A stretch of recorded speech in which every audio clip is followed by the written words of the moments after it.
안녕하세요. 올해로 결혼 4년 차인 30대 여성입니다. 염치 없는 시부모님에 대해서 한풀이 하듯 하소연이나 좀 해보려고 찾아왔어요. 남편과는 학생 때부터 알고 지내다가 각자 사회인이 되고 나서야 연애를 시작했습니다. 처음부터 결혼을 생각하고 만난 것은 아니었고요. 하지만 옆에서 지켜보니 사람이 성실하고 믿음직스러운 게 이 정도면 남편감으로도 괜찮고 훗날 태어날 내 아이의 아빠로도 손색이 없겠구나 싶대요. 그래서 남편이 프로포즈를 해왔을 때 좋다고 했지요. 다만 한 가지 마음에 걸리는 게 있었는데 그건 바로 가난한 시댁이었습니다. 남편 말에 의하면 시댁이 처음부터 가난했던 것은 아니었어요. 남편이 어렸을 때만 하더라도 아버님이 무역회사를 다니시면서 돈도 많이 버셨고 그래서 비교적 유복한 유년 시절을 보냈다고요. 하지만 언젠가 나라 경제가 휘청이던 때 아버님이라고 그 위기에서 자유로울 순 없었고 그렇게 하루아침에 일자리를 잃으셨답니다. 이후로 아는 지인과 동업을 하며 새로운 사업을 시작하셨지만 이어지는 보증과 배신 그리고 사기까지 당하시면서 그나마 얼마 남아있던 재산도 전부 날리셨다대요. 그리고 그런 이유로 남편과 제 결혼 이야기가 나오던 당시 시부모님께서 가지신 재산이라곤 두 분이 살고 계신 아파트의 전세보증금이 전부라 들었습니다. 그 재산이 어머님 아버님의 노후자금이기도 했고요. 그리고 사정이 이렇다 보니 친정부모님께선 사윗감인 남편은 그럭저럭 마음에 들어 하시는 눈치였지만 결혼 자체를 쉽게 허락하지는 않으셨어요. 그때 제 나이 28이었는데 친정부모님 눈에는 그저 어리게만 보였을 테니 못하러 그렇게 결혼을 서두르냐며 시간을 갖고 찬찬히 생각해보란 말씀도 여러 번 하시대요. 하지만 어디서 나온 자신감이었는지는 몰라도 왠지 남편의 가난한 배경은 눈에 들어오지 않았습니다. 오히려 그런 이유로 반대를 하시는 친정부모님이 조금은 야속하게 느껴졌지요. 그리고 남편과 함께라면 어떤 고난과 역경도 이겨낼 수 있을 것 같은 확신이 들더라고요. 그래서 결국 친정부모님의 반대에도 저는 무조건 남편과 결혼하겠다며 고집을 피웠고 자식이기는 부모 없다고 결국 친정부모님이 져주셨네요. 시댁으로부터 어떤 경제적 지원도 받지 못할 것을 알았기에 저희는 친정에서도 그 어떤 도움도 받지 않기로 했습니다. 그런데 친정부모님은 쓸데없는 소리 말라며 1억을 내주셨어요. 하지만 남편은 정말 면목이 없다고 못 받겠다고 완강히 버티는 거예요. 사실 남편은 그래도 자기가 남잔데 뭐라도 하나 더 해와야 하는데 그러지 못해서 저에게 꽤나 미안해하던 중이었거든요. 하지만 친정부모님께서 거듭 괜찮다 말씀하시며 제 손에 1억을 기어이 쥐어주셨고 결국 저희는 감사하게 받기로 했네요. 그리고 저는 이 돈을 집 사는데 보태지는 않았습니다. 남편도 저도 직장 생활에 어느 정도 환멸을 느끼던 터라서 둘 다 이직을 하든 다른 진로를 찾든 해야 하는 거 아닐까 하고 고민하던 시기였거든요. 그래서 어느 한 지역을 딱 정해서 집을 사기가 여의치 않았죠. 그래서 처음엔 남편과 제가 모은 돈을 있는 대로 긁어모아 보증금 2억짜리 집에서 신혼살림을 차렸습니다. 그리고 저희는 1년 뒤 그 1억으로 식당을 차렸어요. 사실 처음에 멀쩡한 회사를 관두고 식당을 차리겠다고 하니 양가 부모님뿐만 아니라 주변 사람들도 저희를 이해하지 못하대요. 하지만 저는 식당을 차리는 게 남편의 오랜 꿈이라는 걸 알고 있었기에 다른 사람들의 의견은 귀담아 듣지 않았어요. 사실 남편은 10대 시절부터 요리 쪽으로 흥미가 있었지만 시부모님으로부터 제대로 된 응원과 지지를 얻지 못했다며 늘 그 이야기를 할 때면 무척이나 속상해했었거든요. 그래서 이직을 알아보다 말고 가게를 차리고 싶단 말을 했을 땐 솔직히 아내로서 깜짝 놀라기도 했지만 저만큼은 믿고 응원해주고 싶더라고요. 그리고 저는 친정부모님이 주신 1억을 선뜻 남편에게 투자했습니다. 사실 남편은 대출을 생각하는 눈치였지만 제가 먼저 1억을 투자하겠다 했어요. 그리고 대신 제가 나름대로 걸었던 조건은 아니다 싶을 땐 미련을 버리고 후를 털어버리라고 반대로 대박이 났을 땐 친정부모님께 어떤 방식으로든 성의 표현을 했으면 좋겠다 했지요. 그리고 이런 제 조건을 남편은 흔쾌히 받아들였습니다. 시작은 호기로웠지만 직장 생활만 하던 사람이 갑자기 식당을 차렸으니 지금이야 뭐 남편이 없이도 가게가 돌아갈 만큼 시스템도 잘 갖춰지고 모든 것이 안정궤도에 들어와 있지만 그때는 정말 여러 가지로 답이 안 나온다 싶을 만큼 정신이 하나도 없었어요. 남편은 나름대로 대학에서 경영도 전공해서 자기가 가게 하나 이끌어 나가는 건 크게 어렵지 않을 줄 알았답니다. 하지만 인생은 실전이라고 평생 직장 생활만 하던 사람이 갑자기 장사를 하려니 음식만 맛있다고 사람들이 저절로 알고 오는 건 아니잖아요. 그래서 결국 식당 차린 지 1년 만에 고비가 찾아왔습니다. 저는 남편에게 처음에 말했던 것처럼 장사는 그만 접자고 했어요. 그런데 남편이 3개월만 딱 더 기다려달라며 정말 말 그대로 사정을 하대요. 그리고 솔직히 저는 그런 남편을 보고는 약속을 왜 안 지키지 하고 속상했던 게 아니라 그래도 이 사람이 나름대로 근성이 있구나 싶어서 안심을 했어요. 하지만 그런 티를 내진 않고 정말 마지막 기회라고 생각하고 열심히 해보라고 했죠. 그리고 정말 고맙게도 마지막 3개월 남편은 정말 죽을 힘을 다해서 노력을 하고 있다는 게 뭔지 몸소 저에게 보여줬습니다. 코피를 흘려가면서 정말 어떻게든 가게 사정을 바꿔보려고 음식뿐만 아니라 장사 전반에 걸쳐서 대대적으로 변화를 줬어요. 그리고 하늘은 스스로 돕는 자를 돕는다더니 정확히 조금씩 여기저기서 반응이 온다는 게 느껴졌습니다. 연예인들이 여기 뜰 것 같은 맛집이라며 소개하는 프로에도 나오고 그래서 장사 시작한 지 2년 반쯤 되었을 땐 투자한 원금 회수가 끝났지요. 그리고 남편은 저와 약속했던 대로 친정부모님께 정말 성심성의껏 하더라고요. 시부모님에 비하면 경제적으로 여유가 있으신 친정부모님이셨지만 매달 50만 원씩 용돈도 챙겨드리고 여행 다녀오시라고 비행기 티켓도 끊어드리고 그리고 남편이 그렇게 저희 부모님께 잘해드리는데 저라고 가만히 있었겠어요?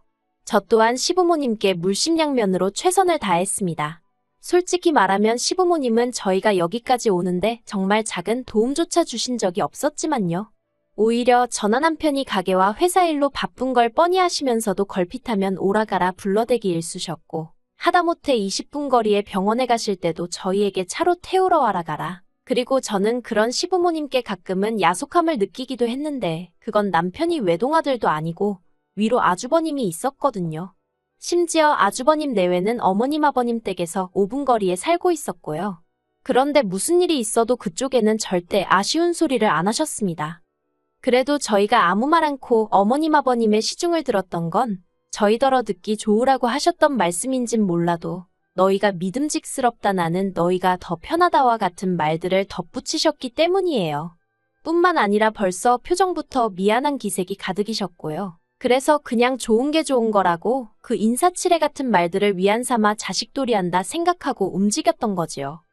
하지만 누구 말대로 호의가 계속되니 당신들의 당연한 권리라고 생각하셨던 건지 재산은 없으셔도 인품은 좋으신 분들이라 생각했던 시부모님께서 생각지도 못한 이야기를 꺼내셨습니다. 올 봄이었어요. 저희더러 지금 하는 식당을 아주버님네한테 넘기고 저희는 가게를 새로 차리면 안 되겠냐대요. 너네는 형이랑 형수가 저렇게 사는 걸 보고도 도와주고 싶은 생각이 안 드냐면서 어머님은 아주버님네만 보면 애가 탄다고 아주 걱정스러워 죽겠다는 거예요. 그런데 아주버님이 무슨 어린애도 아니고 나이가 40이 넘었는데 아무튼 어머님께서는 저희더러 너네는 이제 어떻게 해야 장사하면 돈을 버는지 요령이 생겼지 않냐며 그러니 어디 가서 다시 열어도 잘 될 거라고 그러니까 하던 건 아주버님네 줄 아셨습니다. 그리고 당연히 저도 저지만 남편이 난리가 났어요. 그게 무슨 말도 안 되는 소리냐면서요. 그리고는 남편은 어머님께 만약에 형이 나한테 음식을 배우겠다고 하면 내가 가르쳐 줄 수는 있다고 하대요. 그리고 원하면 가게에서 일도 시켜줄 수 있다고요. 그리고 그때 저는 정말 생각지도 못한 어머님의 모습을 보았습니다. 그간 늘 저희에게 해주는 것 없이 받기만 해서 미안하단 태도셨던 어머님께서 남편한테 소리를 지르셨거든요. 말씀하시기를 너는 네 형이 네 앞에서 나 죽겠으니 도와달라 하고 무릎이라도 꿇어야 된다는 거냐면서 그래도 걔가 이 집 장남인데 어떻게 너한테 그런 소리를 하겠냐고 그러더니 급기야 남편 뺨을 때리셨어요. 그리고 저는 그 상황이 도무지 납득이 안 되고 이해할 수가 없었어요. 그래서 어머님께 왜 이 사람한테 그러시냐고 저도 모르게 소리를 질렀습니다. 그리고는 어머님 아들일지라도 저한테는 하나뿐인 남편이니 그렇게 손찌검 하지 마시라 했지요. 그러자 어머님이 저희더러 둘이 아주 똑같다면서 인정머리가 있네 없네. 그러자 남편이 저더러 그냥 집에 가자대요. 그래서 어머님 말씀이 끝나기 전이었는데 그냥 먼저 자리에서 일어났어요. 그리고 저희 뒤를 따라 나오신 아버님께선 당신이 뭐라 할 말이 없다며 조심히 가란 말씀만 하셨습니다. 집으로 올라오는 차 안에서 제가 남편에게 도대체 이게 다 무슨 상황이냐고 물었어요. 그러자 남편 말이 아주버님이 하던 장사를 접었다는 거예요. 참고로 아주버님은 형님과 같이 아동복 판매를 했어요. 그런데 제가 보기엔 솔직히 두 사람이 매달려야 할 만큼 사업의 규모가 크지도 않았고 매출이 잘 나오는 것 같지도 않아서 속으로 한 명은 다른 일 해도 될 것 같은데 싶었죠. 하지만 누가 저한테 의견을 물은 것도 아니고 제가 나설 자리도 아니다 보니 그냥 생각만 했지 말은 아꼈습니다. 그런데 아니나 다를까 결국 망했구나 싶대요. 아무튼 그래서 제가 남편더러 아주버님이 망한 건 어머님으로선 속상하실 일이지만 그래도 당신 가게를 내주라니 그건 너무하셨다 했어요. 그러자 남편이 갑자기 분통을 터뜨리며 자기 부모님은 늘 그런 식이셨답니다. 뭐만 있으면 형이 장남이니까 양보해라. 참아줘라. 이해해라.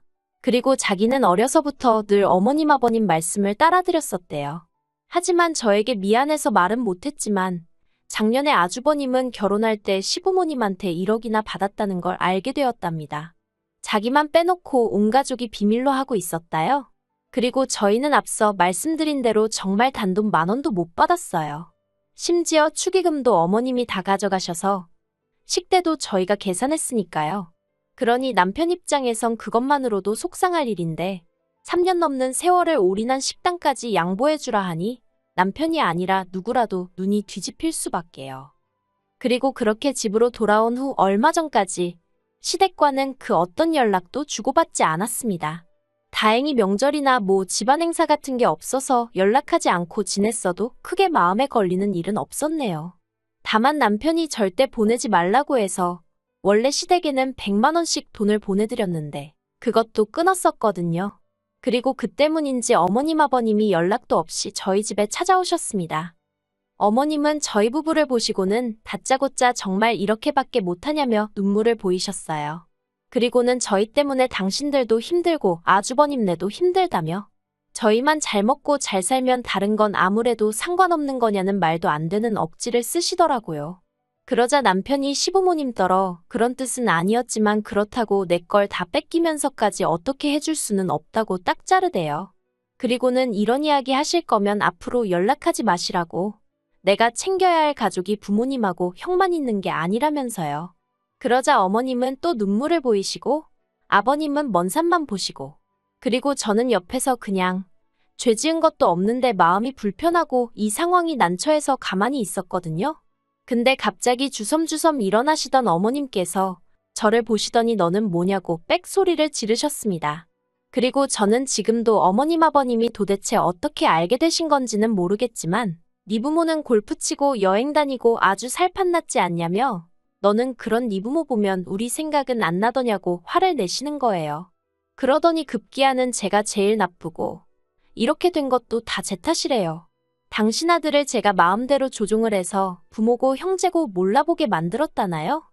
그러자 남편이 진짜 이렇게까지 밑바닥을 보여줘야 하냐면서 절규에 가까운 악을 썼고 그제서야 아버님이 어머님 떨어 그만하라며 거의 잡아 끌어내듯 모시고 저희 집을 떠나셨습니다. 아버님이 저희더러 나중에 상황이 나아지면 그때 보자셨는데 누구 말로는 끼리끼리 산다지만 솔직히 아버님도 불쌍해 보이대요. 그리고 지금까지 오래된 건 아니에요. 한 달 좀 넘었는데 시댁하곤 정말 연락을 한 번도 주고받질 않았습니다. 아주버님이 나름 중재해보겠다고 한 번 찾아오긴 했는데 와서 어머님하고 거의 똑같은 얘기만 해서 오히려 상황만 더 나빠졌어요. 그리고 남편은 아무 일도 없던 것처럼 생활하고 있기는 한데 옆에서 보고 있으면 안쓰럽고 그렇습니다. 저도 그간 시부모님께 나름대로 한다고 했는데 어머님이 마지막에 하신 말씀이 자꾸 떠오르는 게 솔직히 제 마음이 언제 풀어질지는 모르겠네요. 부모 자식의 문제는 시간이 해결해준다는 말도 있긴 하지만 정말 그럴까요? 적어도 저는 먼저 나서서 어떻게 해보려는 시도는 지금 당장은 해볼 생각이 없습니다. 다시 시부모님과 관계가 회복된다 하더라도 예전처럼 진심으로 잘해드릴 자신도 없거든요. 그저 앞으로 당분간은 지금까지 해온 것처럼 남편과 함께 성실하고 묵묵히 지내야겠다 싶을 뿐이에요.